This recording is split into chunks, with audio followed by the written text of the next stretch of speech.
Halo, selamat pagi semuanya. Salam sehat untuk kita semuanya. Assalamualaikum warahmatullahi wabarakatuh. Jadi, jumpa lagi di keselamatan dan pelayanan bidang transportasi pelayaran, ya. Jadi patut diketahui nih, sebagian kapal pasca terbakar hanya menyisakan bagian yang di bawah air saja. Jadi walaupun materialnya dari aluminium, Anda bisa lihat bahwa material tersebut hampir habis terbakar atau total loss dan semuanya nyaris tenggelam. Kemudian ini adalah posisi ketika kapal tersebut telah diapungkan. Jadi kita bisa lihat bahwa terdapat lubang di antara tangki bahan bakar dan kita bisa lihat bahwa ledakan tersebut mengarah keluar, ya. Artinya ledakan terjadi di dalam yang mengakibatkan material tersebut menjadi terbuka keluar. Dan ini ketika saya berkunjung ke rumah sakit, ada satu orang awak kapal yang luka bakar, ya. Luka bakarnya itu hampir 80% dan akhirnya kalau tidak salah, ya, ini pun meninggal juga, tidak tertolong karena luka bakarnya cukup besar. Jadi dalam kejadian ini tentu kita patut mengambil pelajaran. Jangan sampai terjadi kebakaran di kapal yang mengakibatkan akhirnya api tidak dapat dikendalikan dan apabila sudah demikian, ya tentunya normalnya kita semua panik, ya. Jadi yang meninggal itu 3 orang, luka bakar dan selamatnya 5. Ini adalah gambar rencana umum daripada kapal Dumai Lain 5. Jadi kapal ini dapat mengangkut penumpang totalnya itu 221 orang. Dengan kelas VIP 132 orang. Jadi cukup besar, ya. Bahkan di tangki ini terdapat kiri, kanan, dan center, ya. Jadi ada port, center, dan starboard untuk tangki bahan bakar. Kapal ini lumayan besar juga, dapat dengan panjang sekitar tadi 60 meter.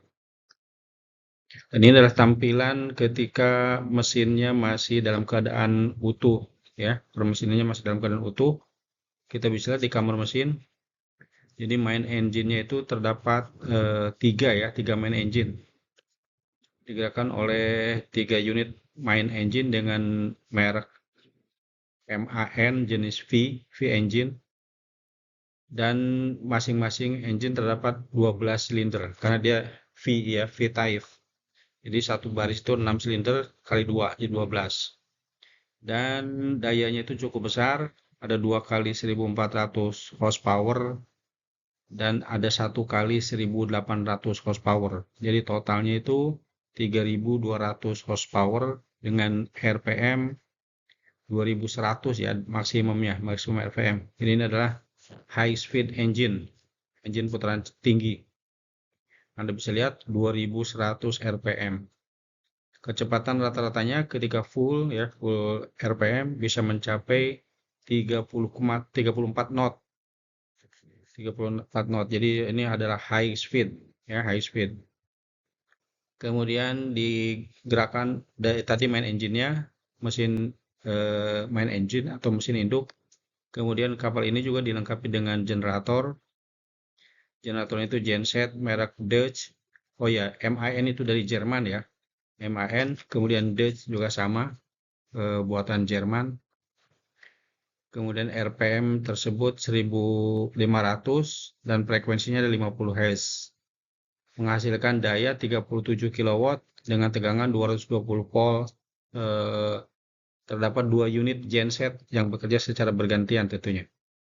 Kan ini kapal kecil, jadi sistemnya tidak diparalelkan, jadi generator berganti secara bergantian. Informasi cuaca di perairan tersebut di Hang Nadim, ya. Ini informasi dari BMKG. Jadi kecepatan anginnya itu cukup rendah, hanya 6 knot. Cuaca juga berawan. kecepatan anginnya rata-rata di 8 sampai 6 knot. 6 sampai 8 ya, jadi cukup rendah. Cuacanya kalem dengan kecepatan angin juga 6 0 ya, 0 knot.